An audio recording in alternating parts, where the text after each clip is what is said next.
हॉस्पिटलची रात्र, मध्यरात्रीची वेळ.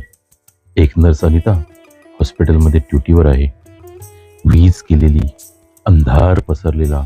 अनिता मनातच, इतक्या पेशंटची जबाबदारी माझ्यावर. स्वामी, मला शक्ती द्या. तेवढ्यात ICU मधील एका पेशंटला अचानक श्वास घ्यायला त्रास होतो. मशीन बंद पडल्यामुळे ऑक्सिजनचा प्रश्न निर्माण होतो. अनिता धावत जाते, पण काही कळत नाही काय करावं. तेवढ्यात तिला आठवतं बॅगेत ठेवलेला स्वामी समर्थांचा फोटो. ती फोटो जवळ घेऊन डोळे मिटते आणि धैर्य गोळा करते.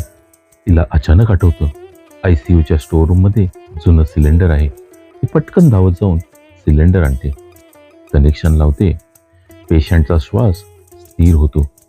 डॉक्टर येतात आणि म्हणतात, अनिता, जर तू वेळेवर सिलेंडर लावलं नसतं तर रुग्ण वाचला नसता. अनिता डोळ्यात पाणी घेऊन म्हणते, ही शक्ती माझी नाही, हा तर स्वामींचा चमत्कार आहे. तात्पर्य, जेव्हा भीतीनं मन थरथरतं तेव्हा स्वामी धैर्य देतात. मग आहे ना तुमचा पण स्वामी समर्थ महाराजांवर विश्वास? मग एकदा लिहूनच टाका, श्री स्वामी समर्थ.